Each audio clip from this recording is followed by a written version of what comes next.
Welcome to the January 2026 episode of Hunt Camp Mail. Except for a few of you out there that are still shooting geese, hunting season is basically over for most of us.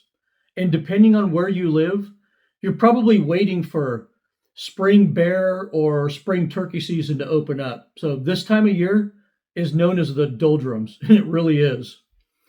Well, there were lots of cool happenings in the industry for the new year, for 2026.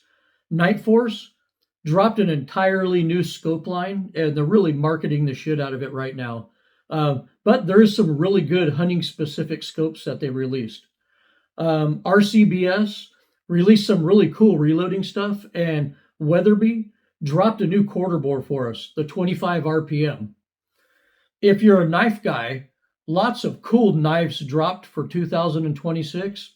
If you're a fly angler, lots of overpriced premium fly rods came to the market for 2026. And G. Loomis has to be absolutely high if they think that we're going to pay $1,700 for a damn fly rod. Well, there was also lots of world events going on right now, which will make for some fantastic memes. And this month's memes won't disappoint. So sit back and relax while I read this month's mail. Our first letter for the month is from Mike in Thousand Oaks, California. Mike wrote, I should have listened to you about poor loophole scope quality. I bought a brand new VX5 HD scope with the illuminated dot. I installed a CR2032 Duracell battery in it, and it didn't work. I then ran to the store and bought a new pack of Energizer batteries, and the scope illumination still did not work. I'm sending this crappy scope back before I even get to mount it. Well, Mike, I have had loopholed illumination circuitry fail before on a fire dot scope, and I've seen it. But don't get mad yet. It might not be the scope's fault at all. A few years ago, battery companies started coating their coin batteries with a substance called Bitrex. And they did this in order to prevent children from eating batteries. I know it sounds ridiculous, especially coming from a Gen Xer, but that's today's reality. But Bitrex gives these coin batteries an extremely bitter taste, so your baby will spit these out if they put them in their mouth.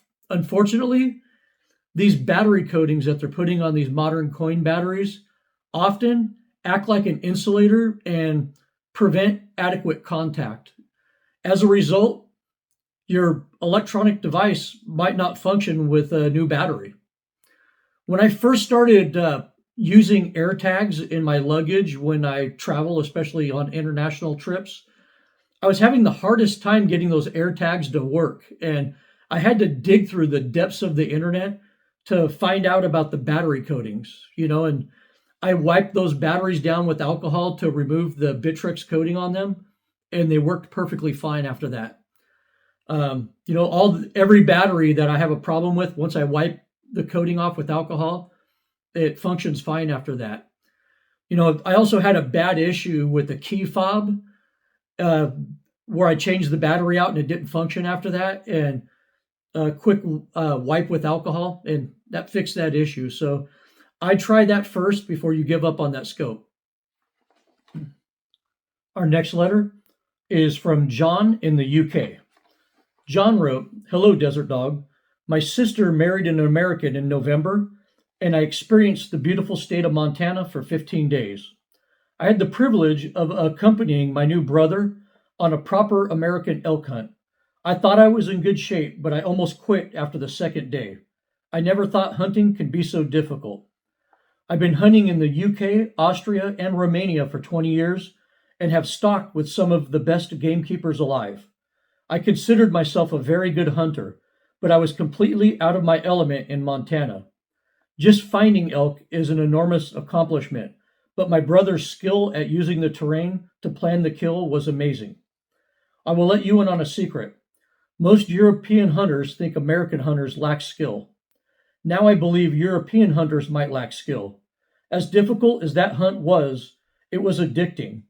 I am also fascinated by the different types of rough shooting opportunities Americans have for birds, what you call upland hunting. I also find Americans to be the most friendly and kind people that I've world. I'm now looking for a job in the States. Well, thank you for the nice letter, John. And yeah, the inverse of this is that I have hunted with many Europeans, and it's true they usually do come across as a little bit braggadocious when it comes to uh, a critique of their skill set compared to ours. But this perceived expertise usually ends up not materializing in real life. And I think you found that out. Europeans, not all of them, but in general, hunt within a small bubble, from a stand, a blind, or during some type of orchestrated driven hunt. When most Europeans are forced to hunt outside of that bubble, they're usually completely lost. A North American hunter can travel to a completely unknown area, find and track game animals, put a stock on those animals, and pack out the meat over many miles of mountainous terrain. The only Europeans I consistently see with this particular skill set are Nordic and Spanish hunters. But, European hunters in general do have a better grasp on hunting ethics than your average North American hunter does, at least in my experience. I think this stems from the culture and traditions in Europe surrounding hunting. So I'll concede that Europeans show a lot more respect for game animals, and basically North American hunters need to do better in that regard. Also, to your comment about Americans being extremely friendly and kind, I know this for a fact. I've been all around the world several times, been to every continent for the exception of Antarctica. And I will tell you that, Americans are very friendly people compared to most cultures around the world. And our next letter is from Henry in South Florida. Henry wrote, "Thank you for the scope tier list video. The timing was perfect because I was going to buy a high-end scope for my rifle and a budget scope for my daughter's rifle. I ordered a Night Force NXS for myself and a Trigicon Huron for my daughter. I didn't want to comment on the video, so I thought I'd say it through email. It looks like you lost some weight over the last few months. You look great. I hope your health is doing good." Well, thank you for the kind letter, Henry. And man, you guys in South Florida, you almost won the national title. It was that close. It was a good game, though. To answer your question there, I did lose just over 30 pounds in the last 6 months. And I guess this is personal information, but I'll let my viewers know. I went in for an old man physical, about 6 months ago that included full blood work and a camera up my ass. And basically, I found out that I needed to get my glucose under control. So I did a lot of research and, I made a plan to kind of change my life up a little bit. My goal really wasn't to lose weight. It was to bring my insulin resistance under control without resorting to any pharmaceuticals. If you know me, you know that I do everything I can to avoid any medications. Well, the byproduct of getting your insulin under control was weight loss. I went on a really strict keto diet with intermittent fasting for 60 days and lost 20 pounds like that. And then after that, I slowly added in carbohydrates from fruits and vegetables, but I'm still staying away from processed foods and sugars. I also do weight training 3 times a week and interval cardio training 2 times a week. My insulin, my blood pressure, my testosterone, and my strength are now back to where they were 10 years ago. So the way I look at it, I put 10 more years on my life. I can run up those really steep, rocky mountains now chasing chukar, and I feel great doing it. The honest truth is that I kind of got lazy in my life the last couple of years and I needed to make a change. And our next letter is from Joshua. Joshua wrote, I've come upon a realization a lot of problems with Portugal made, not USA made, assembled in Portugal rifles are from an engineering failure. I had 2023 and 2024 examples reviewed by a very good gunsmith. Both were having difficulty feeding and ejecting. I noticed there was no extractor tension on the cartridge. The case was falling away from the bolt face. This caused the cartridge to nosedive and not be aligned in the chamber. You could introduce a double feed jam. Also, the rounds did not eject from the action unless you slammed it like you were in a trench in World War I. The gunsmith told me the Portuguese moved the ejector attachment point forward of the US built or parted rifles.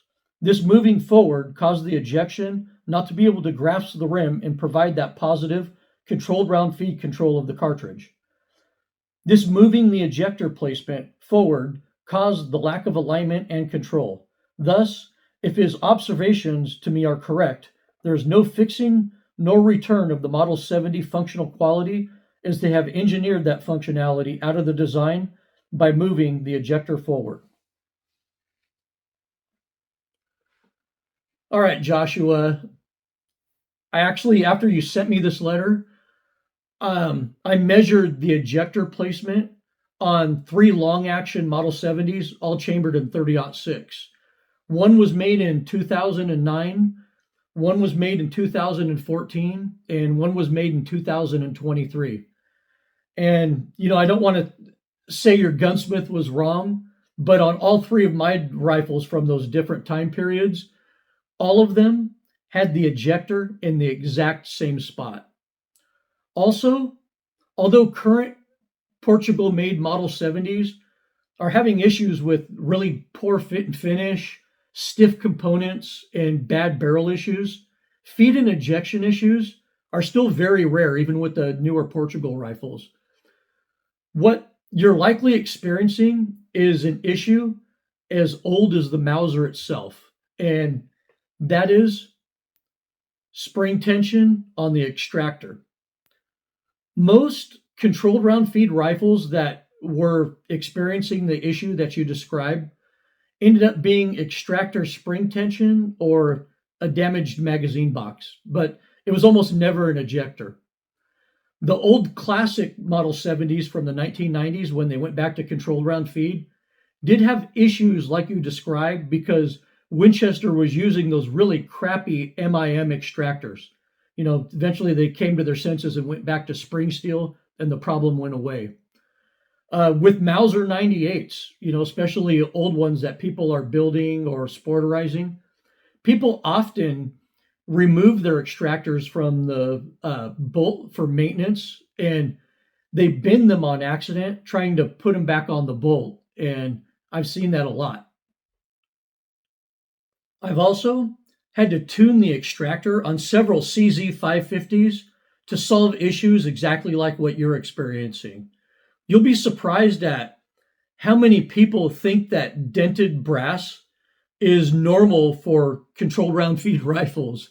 And, after I tune their extractor or I replace it, the problem just magically goes away. So get your rifle back from the gunsmith, take it home, and gently and very gently try to tune the extractor for more spring tension, or replace the extractor yourself. I also recommend that you watch my video titled Safari Rifle Makeover, where I go over common magazine issues with controlled round feed rifles. And our next letter is from Willie from Oregon. Willie wrote, on your Winchester rifles, what optic rail and scope rings are you using? Well, Willie, it depends on the rifle, doesn't it? On a deer rifle, I don't mind using a pick rail going all the way across the ejection port, especially if I want proper eye relief with a shorter scope. But on something like my dangerous game rifles, I use 2-piece bases to keep that ejection port wide open. For rings, I just did a video on that. you can't go wrong with the Night Force ultralight rings. And our next letter is from Brian from Western Wisconsin. Brian wrote, I wanted to thank you for all the videos you have made on the 35 Whelen. A little over 2 years ago, I started looking for a cartridge with a little bit more power than the 30-06. I debated on 338-06 and 35 Whelen for a while, but with the help of your videos, I made the decision to build a 35 Whelen on a post-64 Model 70 action this past spring. I went up to Ontario for a semi-guided black bear hunt and harvested a 300-pound bear with my new rifle. Over the course of a couple months, I harvested a total of 8 deer, 6 of them taken with my 35 Whelen. Overall, I'm very happy with the performance of this cartridge. It's definitely a hard hitter with a bit of interesting history behind it. Well, Brian, the 35 Whelen is just tailor-made for black bear, in my opinion. It's just such a great cartridge, and it's been perfect for me from Alaska to Zimbabwe, and I've used it in both places. It has crazy good ballistics inside 350 yards, and it doesn't feel like it has any more recoil, honestly, than a standard 30-06 load. And it's just really magical with the 200 and 225 grain bullets. So I'm glad I inspired you to build a 35 Whelen, and I'm glad you successfully hunted with it.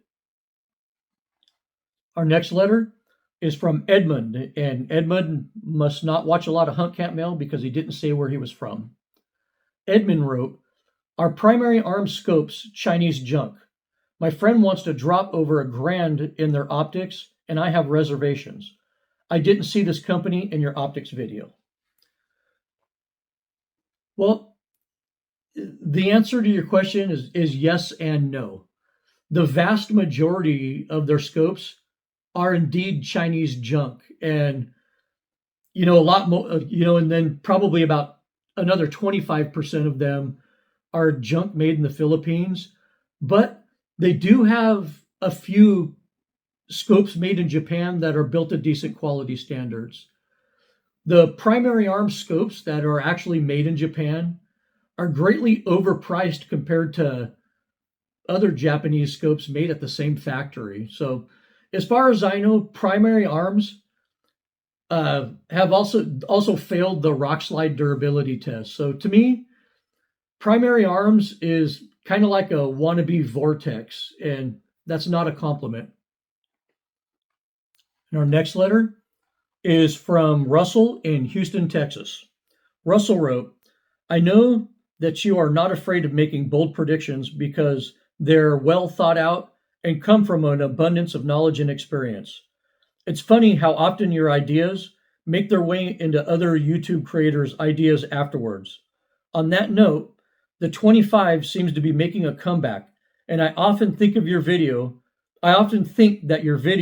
about the 25-06 prompted this. If you've watched my channel for long enough, you remember when I was just a tiny channel, maybe with 10,000 subscribers, and all the big channels used to mine content from me. I mean, it was like clockwork every month. They even started setting up a desk with animal skin on it and having their own version of Hunt Camp Mail. They would all shoot animals out at really long distances, and when I called them out, they stopped, didn't they? They hunted with muzzle brakes, they shot elk with VLDs, they were advocates of lightweight scopes and rifles, and they'd say ridiculous things like, you should only hunt with first focal plane scopes. Now, they're the mirror image of me. And raking in sponsors and Gundy awards as a result. Guys that posted videos of themselves shooting deer at 800 yards 4 years ago are now somehow the spokesman for hunting ethics. YouTube is full of influencers that are just constantly gushing over brand new cartridges that they've never even used yet. The market wants constant new product releases, and influencers are used to force feed these things to you. And it seems to work, but I mean, That's the game. And our next letter is from Joseph. And like Edmund, Joseph didn't say where he was from. Joseph wrote, "Hi, Desert Dog. First, I want to say I am now addicted to your videos on YouTube. You have answered so many problems that I could never figure out over the decades, especially scope problems that I struggled with for so long. I want to try an African hunt, but I've had extensive neck surgeries and have nuts, bolts, and pins holding it together. So I'm a bit leery about the recoil of bigger rifles. I have a Browning A bolt in 375 I can handle okay, but I really want the 416 Magnum you talk about on your shows. Am I allowed to put a brake on the barrel to lessen the recoil? I'm not able to find any dangerous game rifles with a brake or compensator like the ones on the Barrett 50 BMGs. Oh. Do not take rifles with muzzle brakes to Africa, especially more than anything for a dangerous game hunt. You, your professional hunter, and your trackers and possibly a government observer will all be huddled together, whispering things to each other before the shot. And they don't have $1,000 electronic ear protection on. A muzzle brake will absolutely blow your whole hunting party's eardrums out, especially with a big bore rifle. Although some Americans take big bores with muzzle brakes anyway, it's considered very disrespectful. This is why good rifle makers don't put muzzle brakes on the dangerous game rifles that they produce. But in reading your letter, if you shoot that 375 H&H good, then use that for dangerous game. There's nothing wrong with using a 375 on buffalo, and it's a fantastic proven cartridge for that. You also never clarified if you're even hunting dangerous game or not. So I don't know exactly what you're hunting, but if you're not hunting dangerous game, then just take something like a 308 and don't worry about recoil. Also, if your neck is really that screwed up, make sure you have a doctor clear you to shoot any rifle at all. Don't risk a major injury. And our next letter is from Jack in Sacramento, California. Jack wrote, "Hello, Desert Dog. Have you seen that California is already euthanizing gray wolves? Scientists promised us that wolves were absolutely no threat to livestock. A couple of packs come to California, and within a year, the state has to kill them for attacking livestock. It reminds me of the science behind the lead ammo ban, which after 20 years has done nothing for the California condor. No wonder nobody believes in science anymore." The attacks on livestock by wolves in California, that's just the beginning. Wait till those wolves start tearing through our deer population, which is already being devastated by mountain lions that we're not allowed to hunt. In California, I guarantee you, will never let us hunt wolves to control the population. Science, in its pure, unbiased form, is the greatest achievement of the human mind ever. We owe our modern existence to science, but science really isn't science anymore. It's a biased system of poorly conducted observational studies and flawed logic. And it seems to be wrong more than right these days. I watched a highly regarded doctor and university professor sit before Congress a couple of weeks ago and pretend that men can get pregnant. Hey, doctors are also responsible for the opioid epidemic. From the entire human-caused climate change scam to the bad science surrounding the COVID outbreak, science has really looked bad in the last decade. But what you're seeing isn't really science. It's the merging of political ideology with academia. And our next letter is from Manny in Stockton, California. Manny wrote, "I hope you can answer a question that has puzzled me for years. Nightforce and Trigicon are well known to be the toughest scopes for hunting. Many of their scopes are made in the Lowe factory in Japan. where several other high-end scopes are also made. But the other high-end scopes fail durability test, and Nightforce and Trijicon keep passing them. How is this possible when the scopes are made in the exact same factory? Well, Manny, I think I answered this question maybe in a past Hunt Camp mail, but I'll go ahead and do it again for you. The low factory is divided into production sections where workers specialize in particular brands. Low differs from Chinese and Filipino factories in that they have the ability to manufacture complete custom builds. Most other Asian factories, like the ones in China and the Philippines, basically manufacture the same scopes dressed up a little bit differently for different brands, and Low doesn't do that.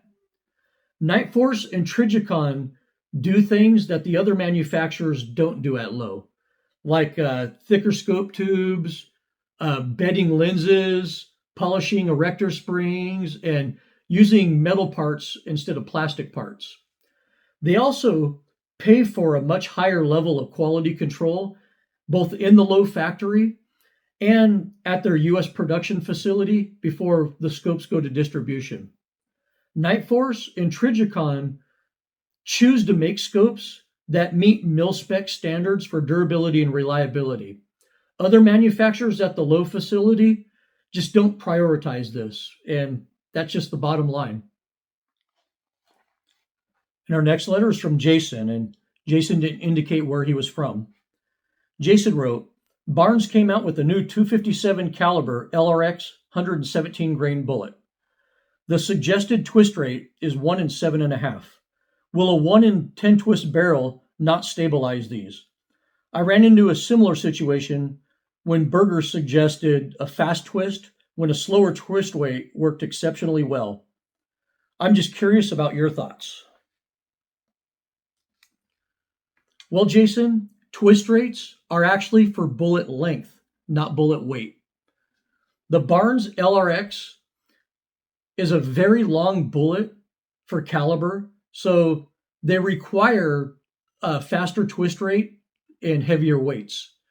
These longer, heavier quarter bore bullets that you're seeing are being released due to new cartridges like the 25 RPM and the 25 Creedmoor that use a 1 in 7.5 twist rate barrel. And our next letter is from Sean in Oceanside, California. Sean wrote, I'm taking my first blue water fly fishing trip this year to Baja for Dorado and other species. The guide recommends intermediate sinking lines. I've been bone fishing in the Bahamas twice, but I only know how to cast floating lines. Do you have any pointers? Well, absolutely. Casting sinking lines isn't hard, it's just different. And after you do it, you might find that it's actually easier than casting a floating line, especially in the wind. And the first thing you need to do is you need to practice a lot if you've never casted sinking lines before. But during this practice, you can't go out to a grass field and practice like you're used to doing. You have to practice in water. So go to a local pond or lake that has plenty of room on the bank for a back cast, and stand right up on the water's edge and practice your casting. Basically, the gist of it is that you need to get the line up out of the water column before you can recast a sinking line. And there's two ways to do this.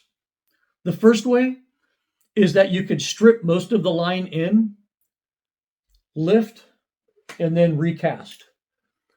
The second way of doing it is you could pull up on the line, then go to a roll cast with a haul, then back cast off the roll cast and cast out. And once you figure these two methods out, sinking lines are actually very easy to cast. And our next letter is from Mirza in Bangladesh. Mirza wrote, Hey, dog of the desert, please tell me the difference between trophy and cull animal hunts in Africa. When you're talking about cull hunts, the definition will vary depending on exactly where you're hunting. A cull hunt on a South Africa game farm can mean anything from hunting surplus animals on the property to simply taking animals on the property that have poor genetics. But in a free range country on government or communal land, a cull hunt will be exactly that. Basically, scientists or some governing body determine that populations of a specific animal have exceeded the carrying capacity of a particular area. So they want that population brought down to a certain sustainable level by culling. Culling, though, is almost never done by visiting hunters or clients in these countries. It's generally carried out by the Park Service, possibly with the assistance of licensed professional hunters, but it's always done under strict supervision of conservation authorities. What usually happens, though, when there's an overpopulation of a species in these free range areas, is that the government allows larger quotas for sport hunting so they can reap the benefits of that. So you won't be running around Zimbabwe or Tanzania culling animals. If there's too many animals in those countries, they'll usually just sell more hunts. And our last question is from Jason in Texas. Jason wrote, "Hello, Desert Dog. I just started watching your channel last month and I love your videos. I was researching scopes for my 338 Win Mag that I'll be using for a black bear hunt up north. We'll be hunting from a blind, and the guide asked me not to use a muzzle brake. I want a good amount of eye relief because I don't want to get scoped by my lightweight 338 Win Mag. I'm very confused because some scope companies give a fixed eye relief number, like 3.5, and other scope companies give a range of eye relief, like 2.5 to 3.5 inches. How do I make sense of this?" Well, that's a good question, and I'm sure it's also obvious to you. You just want me to confirm your thoughts on it. But all scopes, all of them, lose eye relief as you crank up the magnification. Most manufacturers' eye relief specs are at the lowest magnification setting where you have the most eye relief. But unknowing consumers like you will falsely believe that they're getting the same eye relief regardless of magnification, but that just isn't true. A few manufacturers, though, do list an eye relief range, and those are very honest companies that are doing that, to tell you the truth. The higher the magnification is turned up on a scope, the lower the eye relief is going to be at that particular setting. And where you really see this discrepancy is with these awesome modern do-it-all scopes, that have power ranges something like 2 to 18 power. A scope like that might have 4 inches of eye relief at 2 power and only 2 inches of eye relief at 18 power. But all variable power scopes lose eye relief with higher magnification. Well, that's it for this month's mail. Here's some memes for January.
I got a lot of emails this month, and I was amazed to find that there wasn't one letter worthy of the bullshit button this month. You know, maybe I finally scared off all the bullshitters.